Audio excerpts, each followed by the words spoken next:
Welcome to Mindfully with Tumishe, the podcast that invites you to explore mental health with honesty, compassion, and openness. Each week, your host, Tumishe Oladapokuku, shares personal stories and stories from people like you. Together, we'll confront mental health myths and build a space where imperfection isn't feared but embraced. From self-esteem struggles to relational conflicts, we're here to discuss it all, with guidance from experts and real raw stories that inspire healing. It's time to live mindfully. It's time to be compassionate with ourselves and each other. Mindfully with Tumishe, new episodes every week, available wherever you listen to podcasts or at blackimages.com.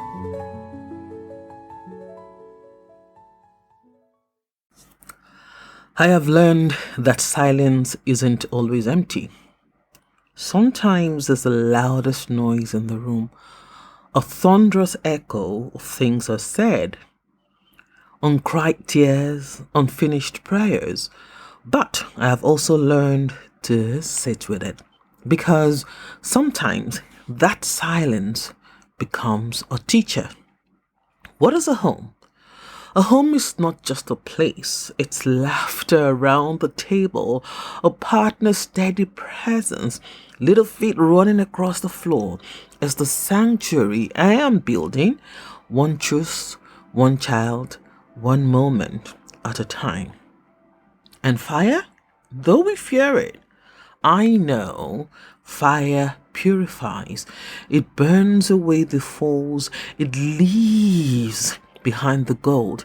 And I, Oluwatumishe, I know I've walked through my share of flames, came out cleaner, lighter, and more me. Let's talk about shame. That's just pain turned inward.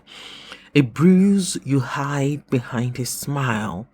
But I refuse to house what isn't healing. So I speak to it, write it, name it, and it loses power every time. Freedom. Oh, freedom. Not the kind that dances only when the world claps, but the one that shows up barefoot, unfiltered, unashamed. The kind that lives in authenticity, because that's where I meet God and myself and the work I was born to do. This is Mindfully with Tumishe, brought to you by Black Images. Hi, mindful partners. How are you? It's been a long 3-4 weeks that we've had any new episodes. I hope that for those who are in the community, you listen to the episodes that I suggested while we were on break to help us just keep in tune and reconnect with ourselves and demystify the things the narratives around mental health questions. Okay, I did promise in one of the broadcasts that I made that I was going to catch you up on all that has been going on in my life. And of course, if from the beginning you heard that poem that came from a fire chat a fire chat that I had somewhere, and they asked me questions, and I was able to come up with that poem. And the questions, there were fireside questions that said that I should just reply with whatever comes to my mind, and then we got to write a poem after that. Don't worry, I will get to the details of why Mindfully Tumishe took a break and lived, or Tumishe tried to leave what she preached. Okay, so the first question was silence. My answer was loud noise. The second question was home or prompt. I said husband, children. The third prompt was fire. And I said purity. And the next one was shame. I said pain turned inward. And of course, freedom, which to me is authenticity. And the poem you heard that I decided to name The Noise of Silence is what came out of that exercise. Oh, and I do love that poem. I do love that poem. You can get it in the transcript if you do want to listen to it over and over and over again. So, have you ever had like tap you on your shoulder or shake you by the shoulders, that awakening that comes from darkness? That some awakenings, of course, come with light, but this one, comes from a place that is heavy. They come with silence, with discomfort, and with stillness. These past 3 weeks, I experienced something that humbled me. My body, my mind, my soul, everything that Mindfully with Tumishe lives and stands for was questioned, right? And I was forced to pause, and I did. Not out of strength, but out of surrender. And in that stillness, I heard things I'd been too busy to notice. Now, this episode is not a diagnosis or a checklist or a checklist. It is a moment, a turning, and true to Mindful to me, a story. Okay, so what happened was that I had focused more on psychotherapy.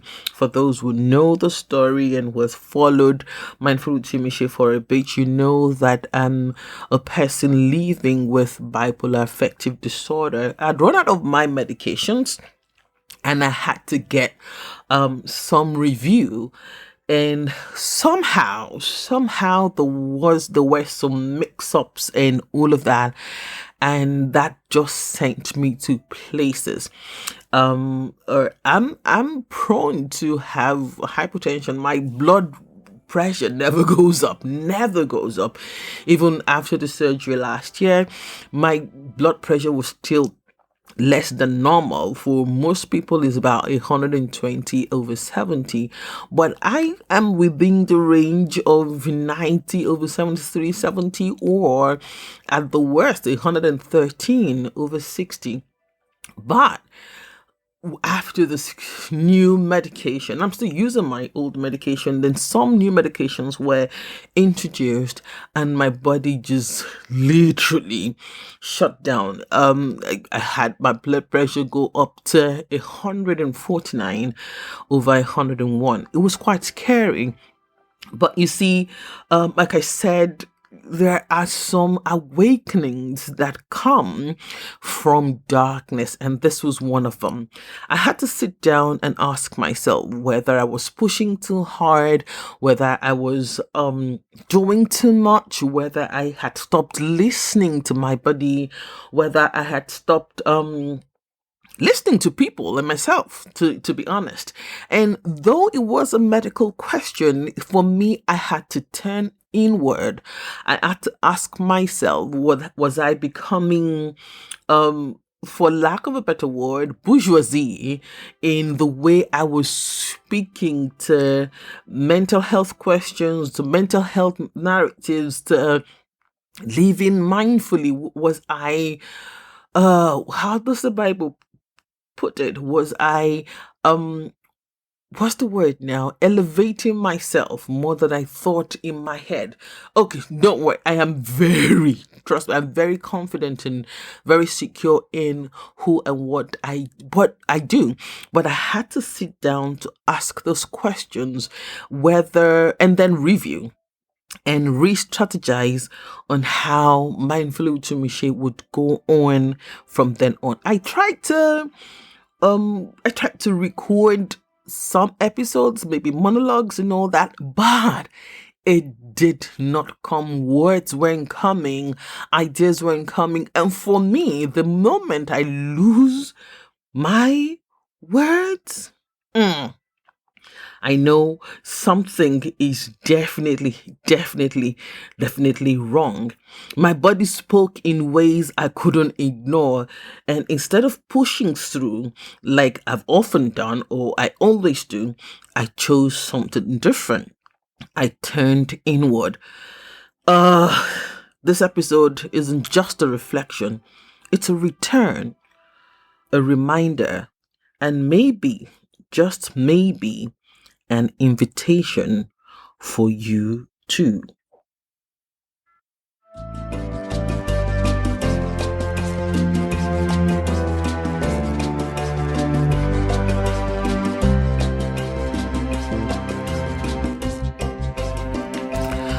All right, so let's start off from how the year started. For those who listened to Mindfully with Tumishe to the end of last year, the question, in the beginning of this year, actually, the question was, who are you becoming? And I share about how I eventually read the book The Alchemist by Paulo Coelho and how that was going to shape the way I saw and navigated this year. So let's start from there.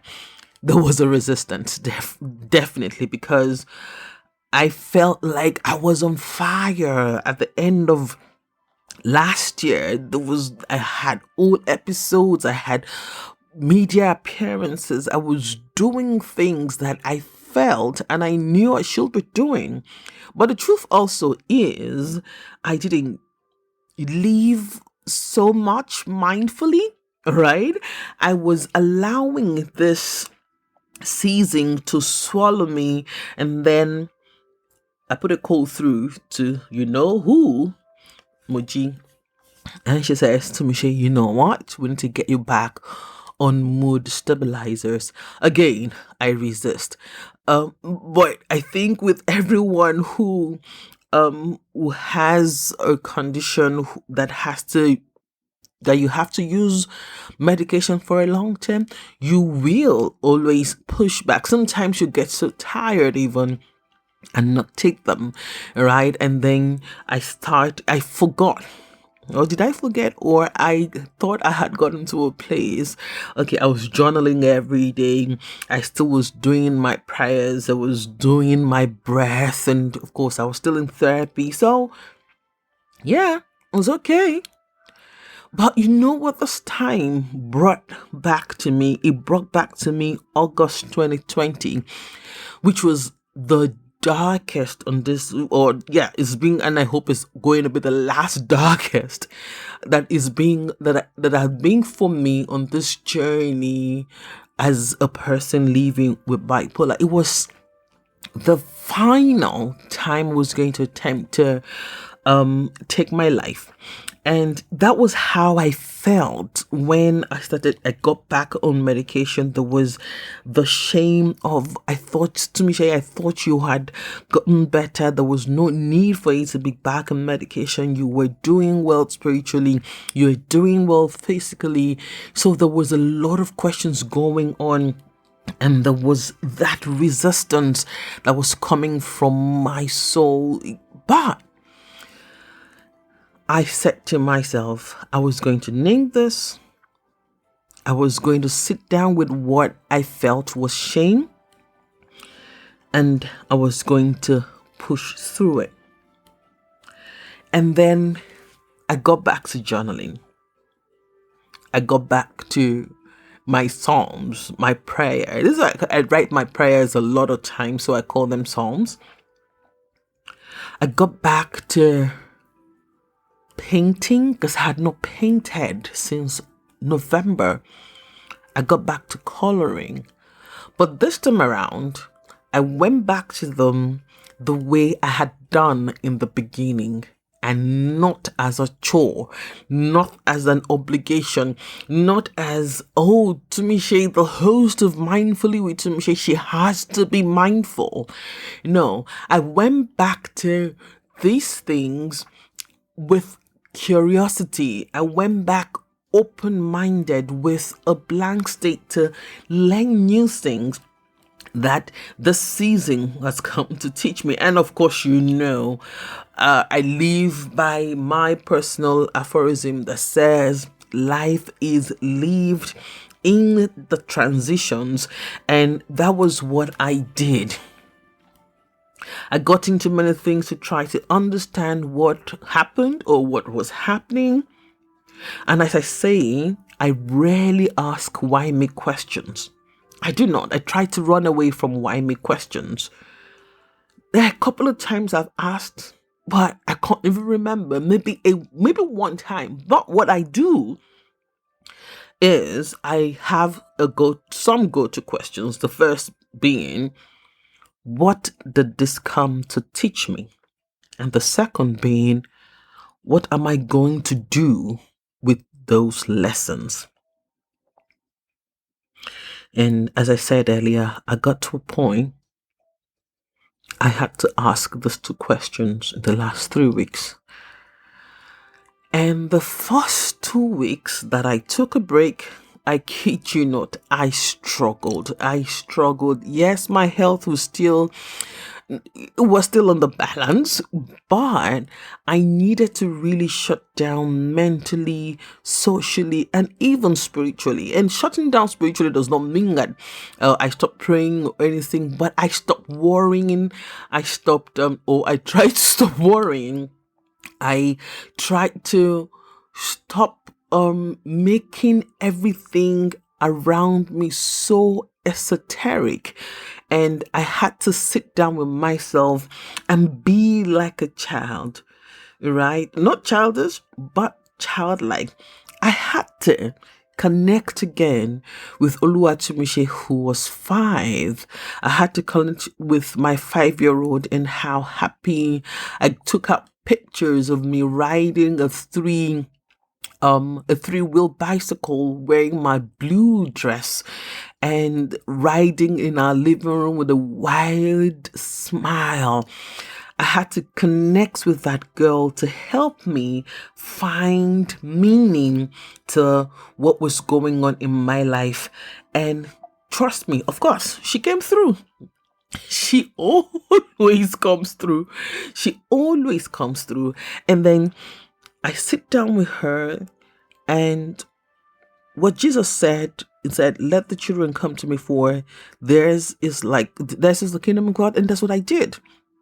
I literally just shut myself down and I started to reevaluate, to re-strategize, to rethink, to rewire my brain. And here I am trying to capture it for you as we get into this new season 6 of Mindful Utumishe. We will still have conversations. We will still try to demystify the questions in the blurriness that surrounds mental health questions. We're going to speak to assisted living. We're going to speak to women's health, not mental health, women's health, because I think we all think that our mental health is divorced or is not parallel to our physical health. Some of the time, that headache that you have is from a mental health question. That sleeplessness that you're experiencing is from mental health question. So this season, we're going to be having those conversations. And I'm also going to be working towards making sure that emotions are properly defined, or maybe not properly defined, but we're going to be seeing them from the eyes of different people, from different lenses, so that we truly hunker down on this question that we all carry about. All right, is mental health mental ill health? Is mental ill health also mental health? All of these questions we're going to try to answer in the season.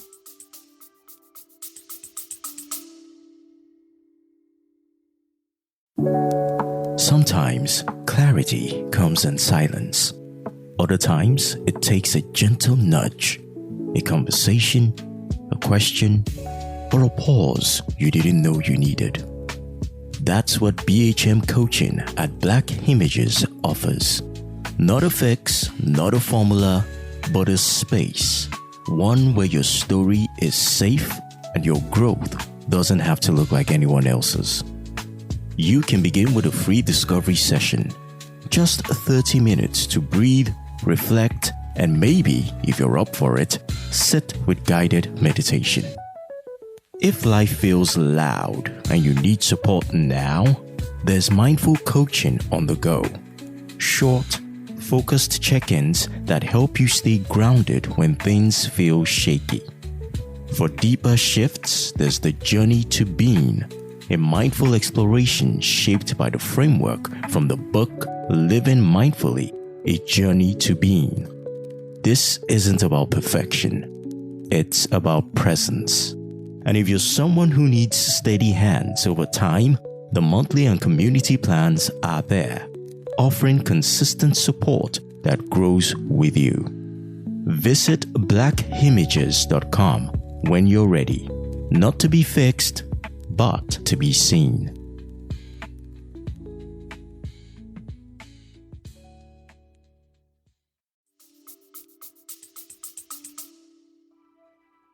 Now, what are the lessons I came up with, or that came up for me during the season? The first was, Tumishe, be grateful that you know your basic vitals.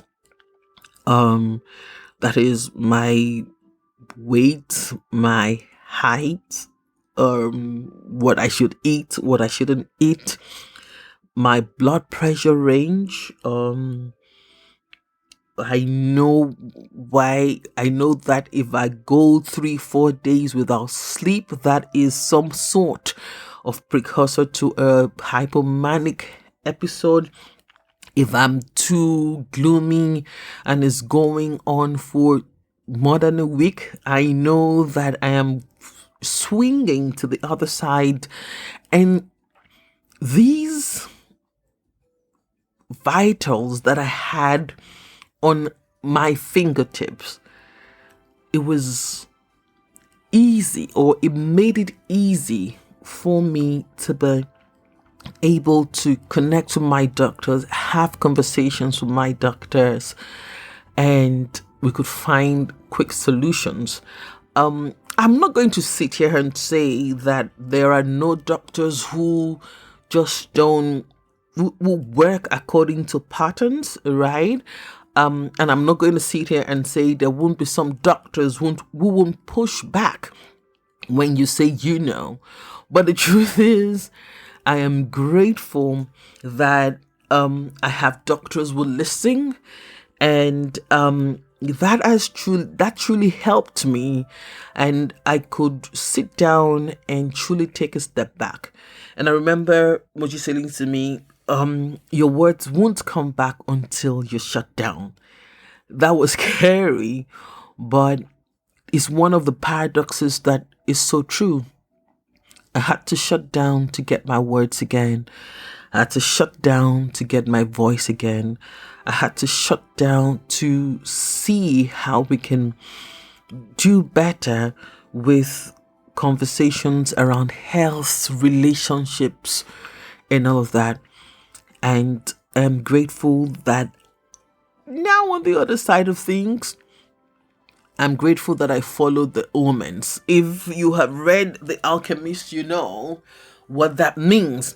I followed the omens. I stood with the omens, good and the bad, and I followed them.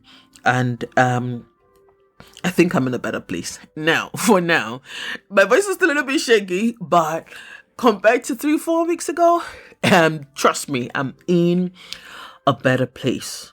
So I ask you again, if you've ever had life tap you on the shoulder or shake you on the shoulder, and in the midst of all of this, I still lost a friend, And all of this was coming to me, and I was like, okay, God, what are you saying? And I had to sit down to wrap that around myself. Now, I want to invite you. I don't know where you are on your journey this year, how you are becoming, and I hope you're sitting down to become all those early in the year. I don't want to call them, what do they do at the beginning of the year? You see, I don't do them, so I can't even remember. New Year resolutions. Yeah, okay. I don't know which of them you do. However you thought you were going to navigate 2025, I want to invite you to sit down and begin to truly ask yourself if you are becoming that person, or you're working to becoming that person that you want to see come December 31st, 2025. What is your body telling you? What is your soul trying to say to you? And most importantly, what would happen if you treated rest not as luxury, but as a form of listening? I'm not returning as the same Oluwatumishi. Well, as you see, I think I'm returning a little bit softer, slower, and definitely more certain. Certain that turning inwards isn't weakness.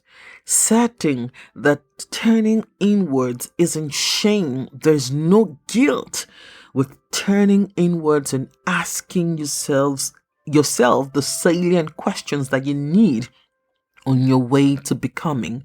I'm returning more certain that there is wisdom in stepping back and being mindful of everything that happens in my life. I'm returning and embracing the whole essence of the book, Living Mindfully, A Journey to Being. Stop, breathe, notice, reflect, respond, and resolve.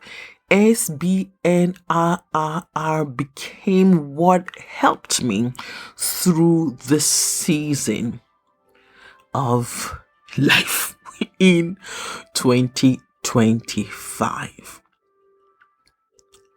So I'll leave a couple of things with you today. So I've left some. This is another one I'm leaving with you today. If you take nothing away from this conversation or the solo rant and chat, take this away. You will not find your way by escaping the pain. One way that is sure that you will find your way is by walking through it, and mindfully too, like I do.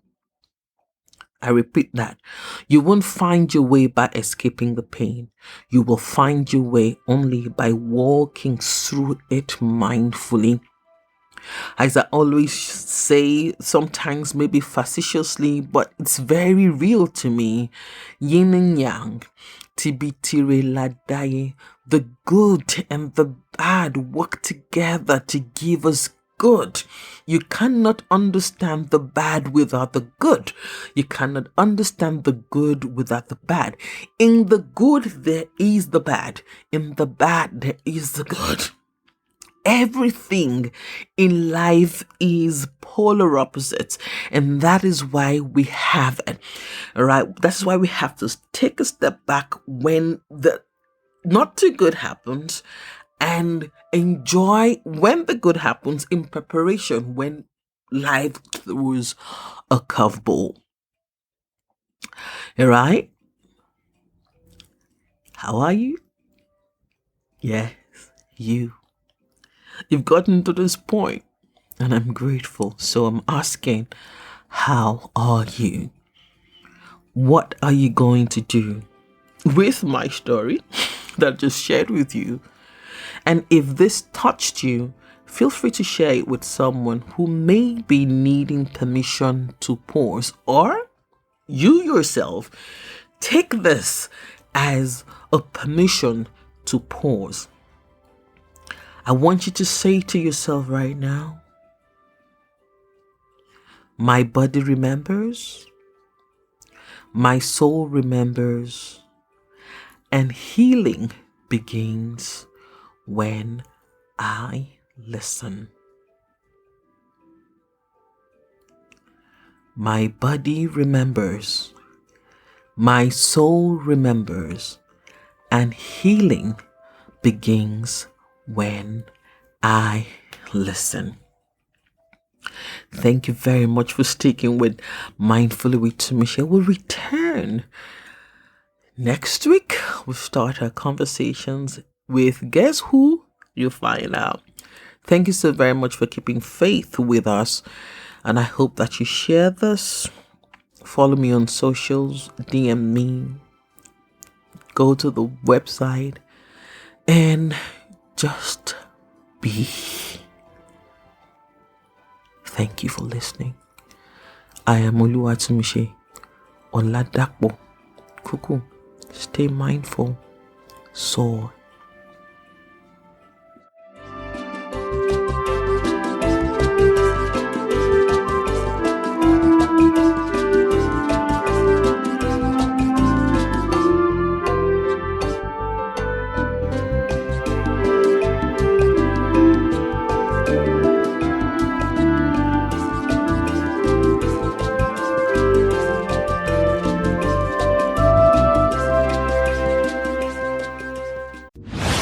This is Mindfully with Tumishe, brought to you by Black Images.